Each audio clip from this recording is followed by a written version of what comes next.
ऐक हा आपण आत्ताच्या आत्ता अण्णांना कॉल करूयात.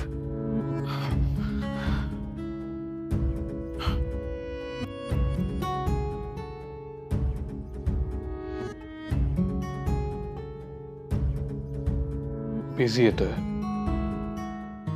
थोड्या वेळाने ट्राय करूया.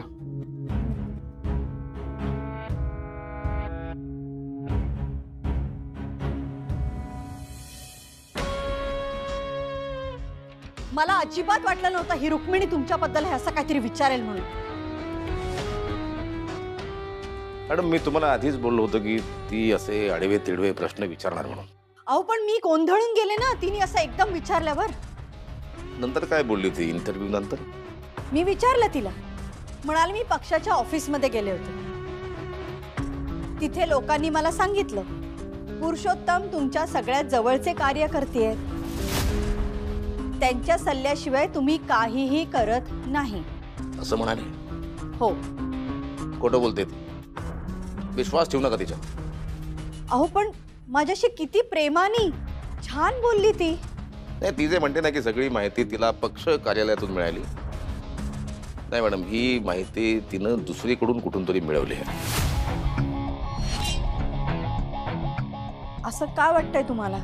मला एवढे मोठमोठे राजकारणी बाहेर उपलब्ध असताना तुम्हालाच तिनं का बोलवलं?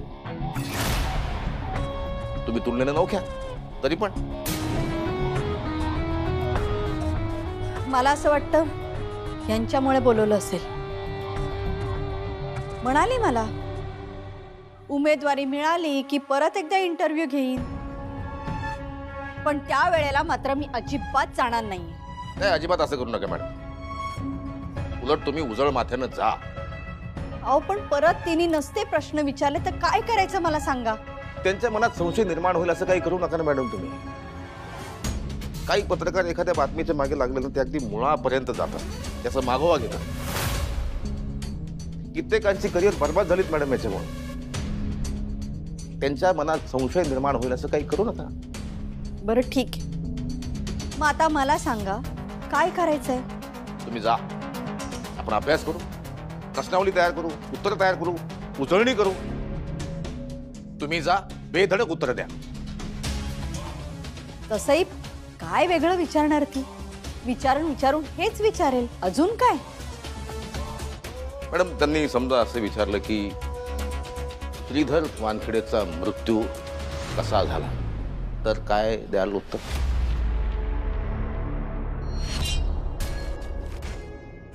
हार्ट अटॅक आला होता त्यांना. Heart attack?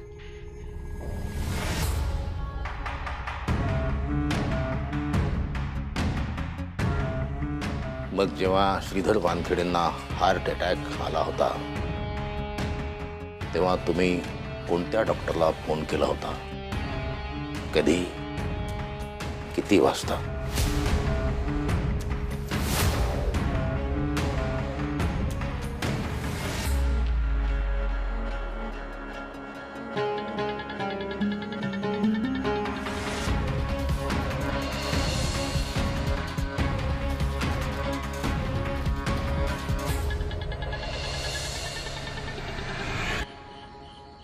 सुमन चला चला वाडा वाडा, प्रचंड भूक लागली. या आरतीबाई बसा तुम्ही पण. आणि हिला अमूल्याला बोलवा, तिला म्हणून हे ताण भूक हरपून अगदी अभ्यास नको करायला, काय गरज नाही. नाही अमूल्य अजून आली नाहीये. अजून आली नाही? आज एवढा उशीर तिला? अण्णा तिने सांगितलं होतं मला की तिला उशीर होईल आज यायला. हो मलाही बोलली होती ती, पण आता एव्हाना यायला हवी ना. बघ बघ माझा फोन घे, काय फोनवरनं फोन लाव. हो फोन लाव तिला.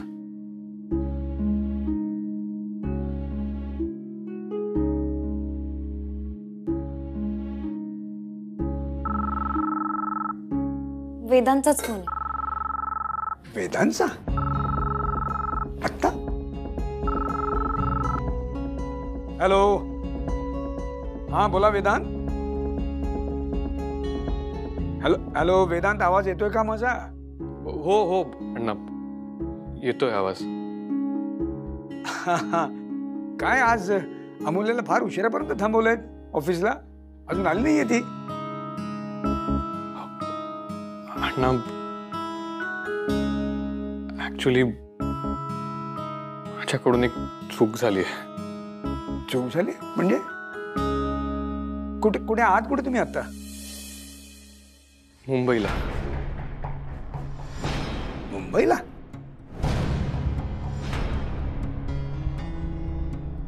असं अचानक की? आणि अमूल्य कुठे? अण्णा आम्ही दोघेही मुंबईला आहोत. काय? वेदांत आणि अमूल्य दोघंही मुंबईला आहेत?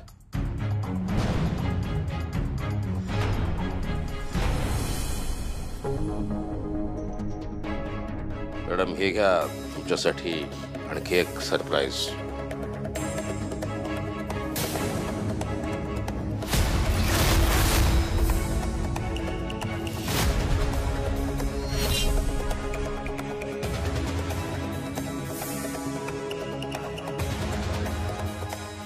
हे काय आहे? हा, हे दोघं जण मुंबईला आहेत. वेदांत मला म्हणाला होता कामासाठी बाहेर जातोय. एक मिनिट, मला सांगा हे फोटो तुमच्याकडे कसे काय आले? मिळतात, मिळवले मी. ही अमूल्या लग्नाआधीच वेदांतबरोबर बाहेर फिरते. वाटलं नव्हतं ही अशी मुलगी असेल. नाही पण ती मुलगी चांगली आहे मॅडम. तुम्ही मला तिच्याबद्दल काहीही सांगू नका. येऊ दे तिला, बघतेच मी आता. मॅडम यात तुम्ही पडूच नका अजिबात. तुम्ही फक्त एवढा विचार करा की हे फोटो अण्णांपर्यंत कसे पोहोचतील ते. आणि एकदा का हे फोटो अण्णांपर्यंत पोहोचले की अण्णाला आणि सुमन वहिनींना हे अजिबात आवडणार नाही. साखरपुडा तुटेल आणि लग्न तुटेलच तुटेल. त्यामुळं आपण यात अजिबात पडायचं नाही. त्यामुळे आपण वाईटपणा कशाला घ्यायचा. आपण फक्त एवढंच बघायचं की हे अण्णांपर्यंत पोहोचलं पाहिजे. बरोबर आहे. नाही पण तरी सुद्धा त्या अमूल्याला विचारणार आहे मी, हेच का तुझ्या अण्णांचे संस्कार? कशाला मॅडम, जर अख्खं झाड जर तुमचं होणार असेल तर एका कैरीच्या पाठीमागे धावण्यात काय हशील आहे बरं? एक काम करा, हे फोटो तुम्ही मला पाठवा, मी आत्ताच्या आत्ता अण्णांना पाठवणार. नको, हे बघा ना, फोटो तुम्ही पाठवायचे ना मी पाठवणार, पण फोटो अण्णांपर्यंत पोहोचणार हे निश्चित. आणि एकदा का ते फोटो अण्णांपर्यंत पोहोचले की आपण याचा पाशवी आनंद घ्यायचा. बघा मग कशा पायांमध्ये बेड्या पडतात. आणि एकदा का पायामध्ये बेड्या पडल्या त्यामुळे बोलणं बंद होईल, भेटणं बंद होईल आणि वेदांचं कामात लक्ष लागेल. आणि तेच पाहिजे ना आपल्याला. सांगा मग कधी आयोजित करायचा या पाशवी मनोरंजनाचा खेळ? अण्णा तुम्ही प्लीज रागवू नका ना. तुम्ही मुंबईला काय करताय यावेळी? आणि अमूल्य आम्हाला न सांगता न विचारता मुंबईला गेलीच कशी आहे? स्पीकर. अण्णा मी तुम्हाला सांगितलं होतं ना, अमूल्यामुळे माझ्या कंपनीला खूप महत्त्वाचं टेंडर मिळालंय. बर, अमूल्याने माझ्यासाठी एवढं केलं आणि म्हणूनच मला पण तिच्यासाठी काहीतरी करायचं होतं. आणि अमूल्याला समुद्र आवडतो म्हणून मी तिला मुंबईला घेऊन आलो. ऍक्च्युली आम्ही संध्याकाळीच रिटर्न येणार होतो, पण ट्रॅफिकमुळे ना आमची फ्लाईट मिस झाली. आणि मी खूप ट्राय केलं, म्हणजे नेक्स्ट फ्लाईट बुक करायला पण ट्राय केलं, पण अवेलेबल नव्हत्या फ्लाईट्स. इवन मी प्रायव्हेट प्लेन पण बुक करण्याचा प्रयत्न केला, पण ते सुद्धा अवेलेबल नव्हतं. आणि हेलिकॉप्टर साठी पण ट्राय केलं होतं. हेलिकॉप्टर्स रात्री फ्लाय नाही करत, सो मग आम्ही इथेच अडकलो. आणि नाही बघा, तुम्ही जर म्हणत असाल ना तर आम्ही आत्ताच्या आत्ता निघतो. आम्ही बाय रोड येतो, समृद्धी महामार्गाने. 10 तास लागतील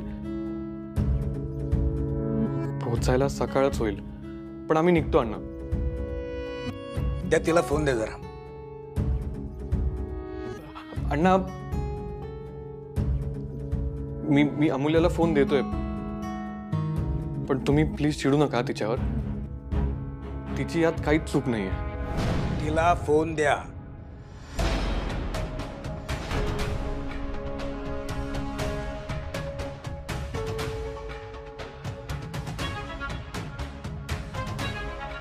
अण्णा.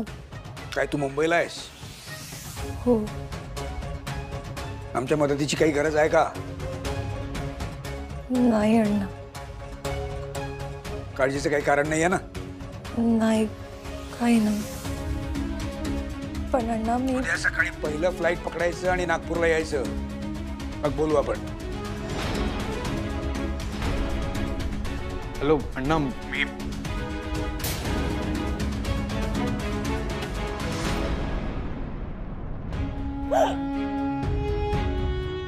मूल्या,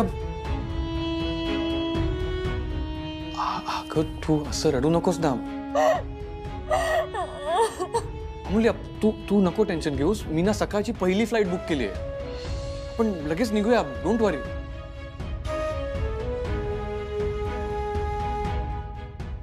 अमूल्या, तू रडू नकोस. अगं अण्णा नाही चिडले आहेत, तू बघितलंस ना, ते फोनवर नाही ओरडले तुला. वेदांत, तू नाही ओळखत अण्णांना. अण्णा एखाद्यावर चिडल्यावर नाही बोलत त्या माणसाशी, गप्प होतात ते. माझं काही खरं नाही आता. कशी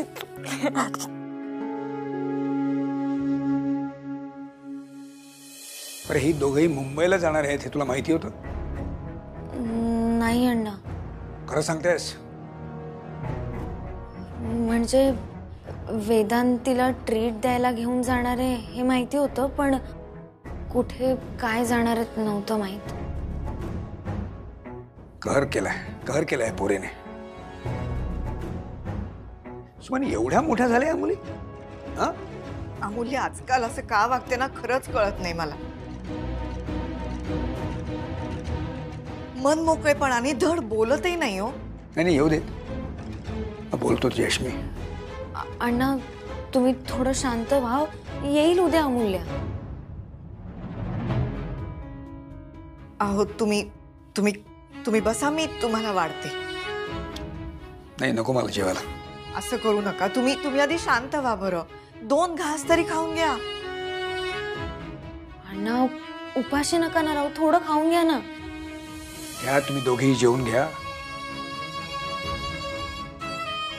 मला तर काही गोड लागणार नाहीये. जेवून घ्या तुम्ही.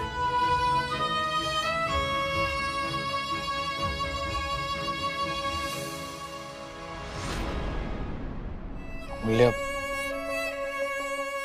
तू थोडं टेन्शन नको ना घेऊस. कोण घेतोय टेन्शन? नाही वेदांत, मी मस्त मजेत आहे. नाचावंसं वाटतंय मला. माझं चुकलं. मी आहे ना, मी इथे यायलाच नको होतं. मी एअरपोर्ट वरूनच परत गेले असते ना तर बरं झालं असतं. मूल्या, असं नको ना बोलूस प्लीज. इकडे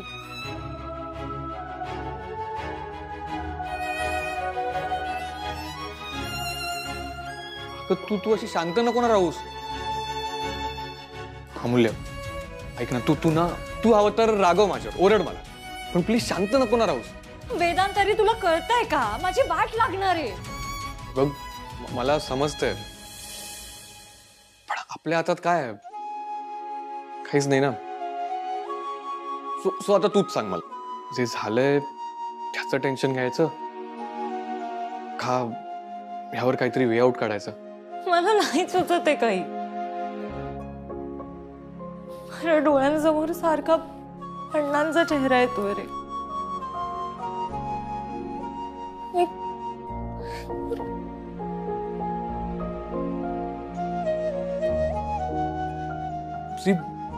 डोंट वरी, मी येईन ना तुला घरी सोडायला उद्या, आणि आपण हे सगळं हँडल करूया. ओके अमूल्य, आपण आता ना हा विषय बाजूला ठेवूया, कारण मी ना तुला असं सॅड नाही बघू शकत ग.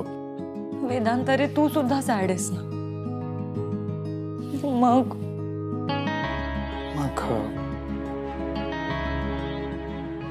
आपण गप्पा मारूयात. तुला तर आवडतं ना गप्पा मारायला, आणि हे बघ, आपण जर गप्पा मारल्या ना तर वेळ पण जाईल आणि टेन्शन पण थोडं कमी होईल. वेदांत, हे बघ, मला आता काहीच सुचत नाहीये. तू मग काय करायचं आता? अरे मला नाही माहित.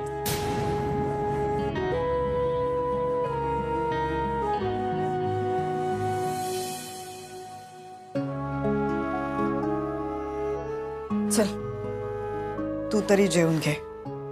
नाही नको, मी जेवेन नंतर. अगं असं करू नकोस बाळा, उपाशी राहणार आहेस का? आई, अगं अण्णा खूप चिडले असतील ना. आता राग येणं स्वाभाविक आहे ना. अगं पण तुम्हीच म्हणता ना की अण्णावर राग काढू नये. अण्णा असं का करतायत? तू जा बघू, आधी अण्णांसाठी जेवण घेऊन जा. तुझे अण्णा आत्ता ऐकणार आहेत असं वाटतंय तुला? अमूल्या जोपर्यंत घरात पाऊल ठेवत नाही ना तोपर्यंत अन्नाचा एक कणही त्यांच्या घशाखाली उतरणार नाही. आई, अगं तू काळजी करू नकोस. मी थोड्या वेळाने दूध घेऊन जाईन त्यांच्यासाठी. का ग असं वागताय तुम्ही मुली हल्ली? तुम्हा दोघींना आदर्श मानतात बाहेर, शेजार पाजार कौतुक करतात तुमचं, तुमची उदाहरणं दिली जातात इतरांना, आणि तुम्ही हे आजकाल असं का वागायला लागलायत? वेदांत आणि अमूल्याचा साखरपुडा होणार आहे हे मला मान्य आहे, पण म्हणून हे असं बरं दिसतं का? अण्णा जीवापाड प्रेम करतात तुम्हा दोघींवर, खूप विश्वास आहे त्यांचा तुमच्यावर, म्हणूनच आजपर्यंत कधीही कशातही अडकवून ठेवलेलं नाहीये त्यांनी. तरी तुम्ही त्यांना त्रास देता. आता आता हे कसे शांत होतील ना हे देवालाच ठाऊक. अमूल्या सुद्धा हे एकदा सांगायला नको होतं का ग तिने? अगं आपली अमूल्य तशी नाहीये. मी सांगते ना तुला, ह्यात तिची काहीच चूक नसणार आहे. ती खरंच कुठल्या तरी संकटात अडकली असेल ग. मला असं वाटतं की अशा वेळेस आपण तिच्यावर विश्वास ठेवायला हवा. आता हे तूच सांग मला. विश्वास ठेवलाय म्हणूनच आजपर्यंत कधीही काहीही करण्यापासून अडवलेलं नाहीये ना तुम्हाला. खरं सांगू का, मला ना काळजी वाटतेय यांची.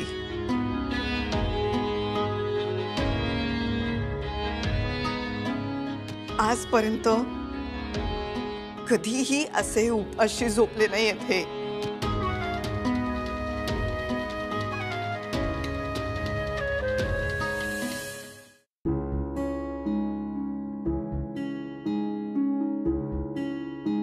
फिल्म बघूया.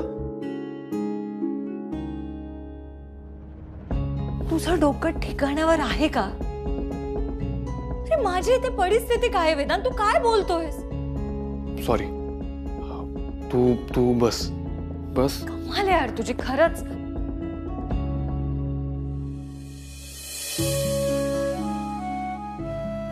अमूल्या, तुझा मूड थोडा बरा व्हावा म्हणून मी गाणी लावू का? हो लाव, तू गाणी लाव.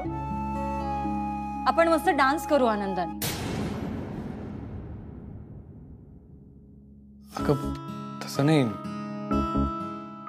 वेदांत, बघ ना प्लीज प्लीज मला ना जरा वेळ शांत राहू दे प्लीज.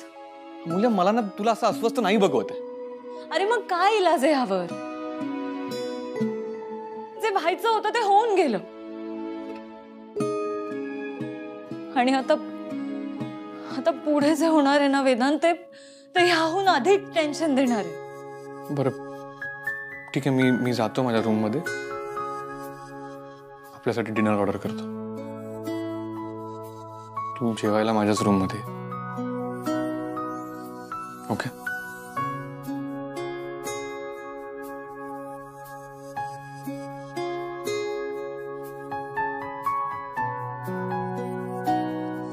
मला माफ करा अण्णा, माझ्यामुळे तुम्ही पुन्हा दुखावला गेला.